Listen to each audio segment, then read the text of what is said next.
ಪ್ರೀತಿಯ ವೀಕ್ಷಕರೇ ನಮಸ್ಕಾರ. ಜ್ಞಾನಿಧಿ ಜ್ಯೋತಿ ಚಾನಲ್ಗೆ ನಿಮಗೆಲ್ಲರಿಗೂ ಸ್ವಾಗತ.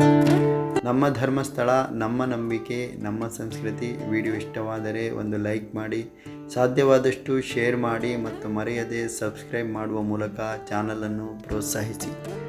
ಧರ್ಮಸ್ಥಳ ಹೆಸರೇ ಸೂಚಿಸುವಂತೆ ಇದು ಧರ್ಮದ ಸ್ಥಳ. ದಯೆಯೇ ಧರ್ಮದ ಮೂಲವಯ್ಯ ಎನ್ನುವಂತೆ ನಿಜವಾದ ಧರ್ಮವು ಆಚರಣೆಗೆ ಸೀಮಿತವಾಗಿರದೆ ಕರುಣೆ, ದಾನ ಮತ್ತು ನಿಸ್ವಾರ್ಥ ಸೇವೆಯಲ್ಲಿದೆ ಎನ್ನುವುದನ್ನು ಇಲ್ಲಿ ಸಾರಿದೆ.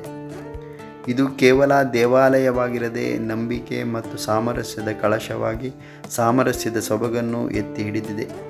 ಕರ್ನಾಟಕದ ದಕ್ಷಿಣ ಕನ್ನಡ ಜಿಲ್ಲೆಯ ನೇತ್ರಾವತಿ ನದಿ ತಟದಲ್ಲಿರುವ ಧರ್ಮಸ್ಥಳವು ದಕ್ಷಿಣ ಭಾರತದ ಅತ್ಯಂತ ಪೂಜ್ಯ ಆಧ್ಯಾತ್ಮಿಕ ಮತ್ತು ಸಾಂಸ್ಕೃತಿಕ ಕೇಂದ್ರಗಳಲ್ಲೊಂದು. ಶಿವನ ರೂಪವಾದ ಮಂಜುನಾಥನ ಈ ದೇವಾಲಯವು ಪವಿತ್ರ ಪೂಜಾ ಸ್ಥಳ ಮಾತ್ರವಲ್ಲದೆ ಸಾಮರಸ್ಯ ಮತ್ತು ಮಾನವೀಯ ಸೇವೆ ಸಲ್ಲಿಸುವುದರಲ್ಲಿ ಹೆಸರುವಾಸಿ.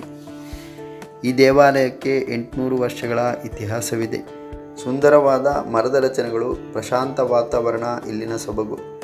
ಗೋಮಟೇಶ್ವರನೆಂದು ಕರೆಯುವ ಬಾಹುಬಲಿಯ ಅತಿ ಎತ್ತರದ ಏಕಶಿಲಾ ಪ್ರತಿಮೆ ಶಾಂತಿ ಮತ್ತು ತ್ಯಾಗವನ್ನು ಒತ್ತಿ ಹೇಳಿದೆ. ಅಣ್ಣಪ್ಪ ಸ್ವಾಮಿಯು ಧರ್ಮರಕ್ಷಕನಾಗಿ ನಿಂತಿರುವುದು ಇಲ್ಲಿನ ಮತ್ತೊಂದು ವಿಶೇಷ. ಧರ್ಮಸ್ಥಳವು ಭಾರತದ ಆಧ್ಯಾತ್ಮಿಕ ಮೌಲ್ಯಗಳ ಜೀವಂತ ಸಾಕಾರ. ಭಾರತದ ಮೂಲತತ್ವವಾದ ವೈವಿಧ್ಯತೆಯಲ್ಲಿ ಏಕತೆಯನ್ನು ಸಾರುವ, ಜಾತಿ, ಮತ ಮತ್ತು ಧರ್ಮಗಳನ್ನು ಲೆಕ್ಕಿಸದೆ ದೇಶದಾದ್ಯಂತ ಇಲ್ಲಿ ಯಾತ್ರಿಕರು ದರ್ಶನವನ್ನು ಮಾಡುವರು. ಧರ್ಮಸ್ಥಳದ ಗಮನಾರ್ಹ ಅಂಶವೆಂದರೆ ಅನ್ನದಾನ.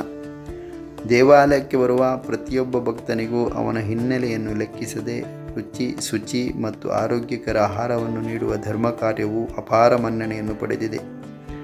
ಧರ್ಮಸ್ಥಳದ ಲಕ್ಷದೀಪೋತ್ಸವವು ನೋಡುವುದೇ ಬಲು ಸೊಬಗು. ಇಲ್ಲಿನ ದಾನ, ಶಿಕ್ಷಣ ಮತ್ತು ಸಾಮರಸ್ಯದ ಪರಂಪರೆಯು ಲಕ್ಷಾಂತರ ಮಂದಿಗೆ ಸ್ಫೂರ್ತಿ. ನಂಬಿಕೆ ಮತ್ತು ಸೇವೆಯನ್ನು ಪೂರೈಸಿ ಸಂಪ್ರದಾಯದಲ್ಲಿ ಆಧುನಿಕತೆಯನ್ನು ಅಳವಡಿಸಿಕೊಂಡಿದೆ.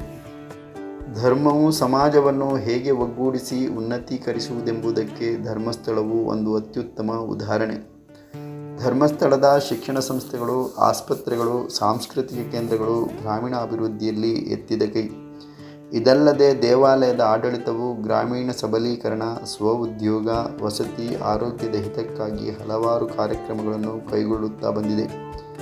ಸೇವೆಯೊಂದು ಧರ್ಮ ಮತ್ತು ಆಧ್ಯಾತ್ಮಿಕತೆಯೊಂದಿಗೆ ಹೇಗೆ ಸಂಯೋಜಿಸುತ್ತದೆ ಎಂಬುದನ್ನು ನಾವು ಇಲ್ಲಿ ತಿಳಿಯಬಹುದು.